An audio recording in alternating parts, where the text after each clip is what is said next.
Hello, my dear students and all kinds of viewers. Assalamu alaikum. How are you all? I hope you are good by the grace of Almighty Allah and watching my lecture and all the lectures delivered by different teachers. So for this reason, I have come here with another lecture for honors fourth year, especially, and the topic is approaches and methods of English language teaching. This has been included in honors fourth year ELT paper. Hope you will enjoy watching and listening to this video. Anyway, you know me very well. I'm Mazharul Haq, Assistant Professor of English, Kumila Victoria Government College. My email ID is also given here, mazhar.haq@gmail.com. So let's get started. Today's topic, as we all know, key concepts of English pedagogy. And this is actually included in methods, approach, and technique chapter of your book or of your syllabus.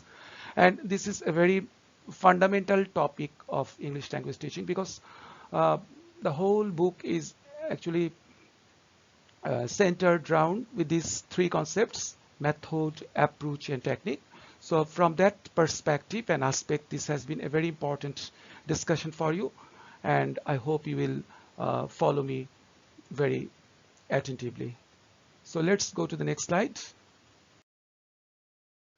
First of all, let's know what's method or what is a method. A method is a way of doing things. Method deals how to teach. Thus, method is an overall plan of teaching approach. And what is the concern for this? How to teach English. Why should we learn method? Why should we know method? The main purpose is how to teach English to others. As I have already told you in one of my another previous lectures, that the main purpose and goal of ELT and CLT is to teach students of different classes, especially from class 6 to 12. That should be your concern. So from that point of view, you need to know what is method very well. I think you have already seen what is method. So let's go to the next slide. Method of English teaching. There are actually two types of methods. One is old method and another is new method of teaching. So old method, or it's called classical method of teaching, is again divided into two subsections. One is grammar translation method and another one is natural or direct method. So what is grammar translation method? This is a very traditional method, and this has been conducted through filtration. That is, you have to use your mother tongue, that is L1, and you can use L1 for learning or for teaching L2. That's it. And natural or direct method is another very important method in this category. This is called that you will teach English through English. That's it. So another division is new method of teaching, and this has been again divided into three subsections. One is Dr. West's method, which is called reading textbook. Another one is substitution method. And number C is bilingual method. So new method and old method, there are two main divisions of methods in English literature or English language teaching. Let's go next slide. What's an approach? An approach is an attempt for an improvement in teaching language based on some assumption which may be proved or not. That is, it's a sort of like hypothesis. It can be proved or it may not be proved. So there are two types of teaching approaches. One is direct approach and another one is indirect or guided approach. So direct approach has been divided into three subsections: directive, deductive, and demonstrative. Very important. I hope you are noticing me what I am going to talk about. And another one is indirect approach. Indirect approach is again divided into inductive, reflective, constructive, inquiry, and exploratory. So approach is divided into these two main divisions, and there are some little subsections. Every subsections are equally important for you. One thing I would like to give you for your tip as a tip is that when you memorize or understand the terms or jars, you have to know the meaning of each and every single word or each and every single term that you are going to have in your mind. For example, directive, deductive, demonstrative. There are three D's here. Directive means direct approach, something which is approached very directly without the medium of anything. There is no scaffolding here. Deductive is also relating to that. That is something related to directive or direct according to the directions of something. And demonstrative is something which you can show to others directly. And indicative is inductive, that is indirect.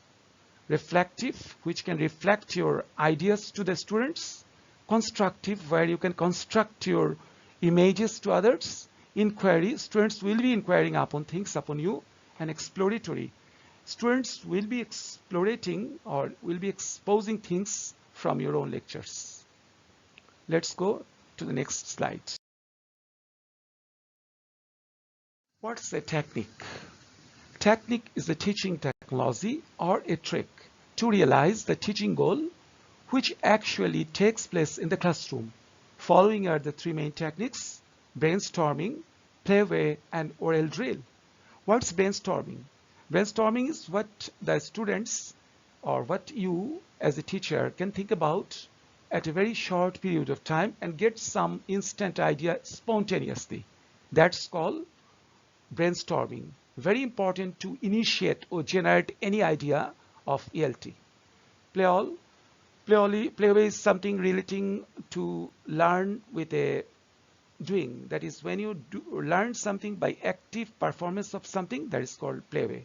Oral drill is you practice something through orally, that is called oral drill. Let's go next slide. And approaches. Methodology is a system of practice and procedures that a teacher uses to teach. It will be based on beliefs about the nature of language and how it's learned, known as approach. It can be also called an approach. Now, an approach is a way of dealing with something or somebody. A method is a process used or the steps taken to deal with an issue or a person. So you can see methods and approaches and techniques are very closely linked and stringed together. One is depending upon another. If you know methods, you should know approaches and you will know techniques. So these are actually like a domino. That is, if one is affected, other ones will be affected. That's it. What is direct method? Actually, direct method of teaching, which is sometimes called the natural method, and is often, but not exclusively, used in teaching foreign languages, refrain from using the learner's native languages and uses only the target language. That is, for example, you are going to teach English. So when you teach English, you have to teach English with English. You cannot use any Bengali or Bangla. That is your first language, or L1, that is called mother tongue. As I always do, personally, when I teach my classes, even in intermediate sections, I try to use English. Some students actually complain that, teacher, why won't you use Bangla sometimes?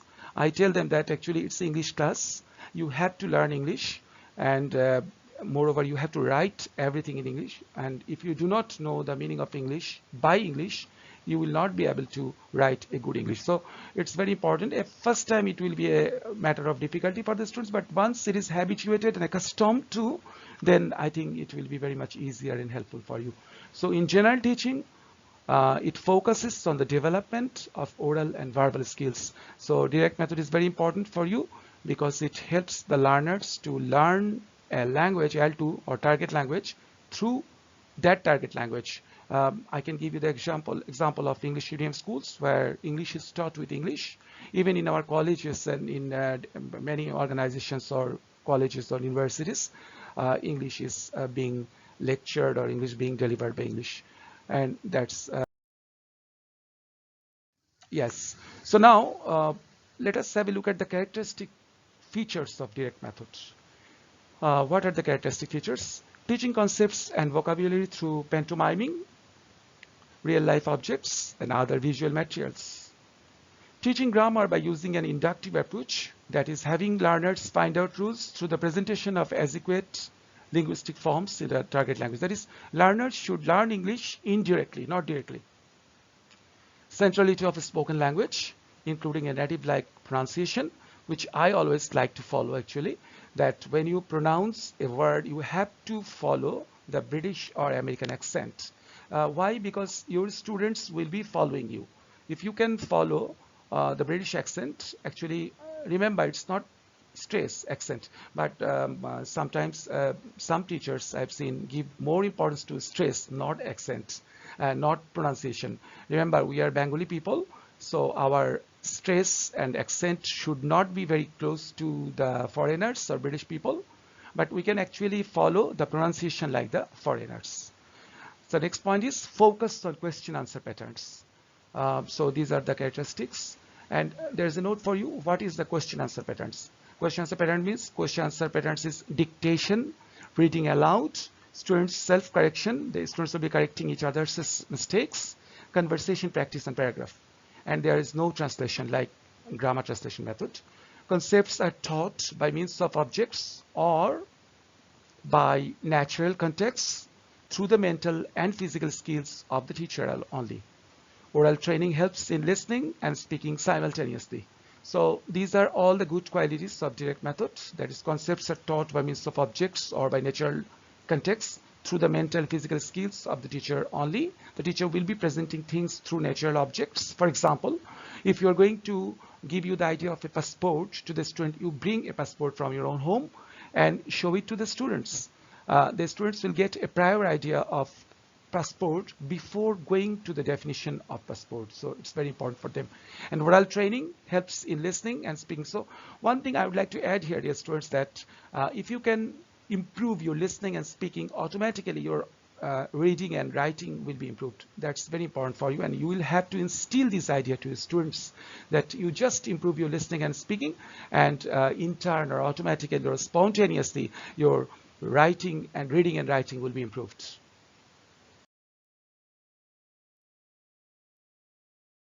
I didn't really like to elongate my lecture. That will be hackneyed and boring and bored for you. I have just tried to give you the idea of more methods, approaches, and techniques with some ideas of direct methods. In the next lecture, I would highlight other methods like audiolingual method, grammar translation method, post method pedagogies, and others. So it's all from me today. Hope you have enjoyed and learned a bit from here.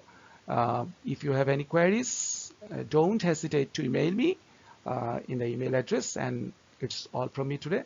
Thank you very much. See you again another day.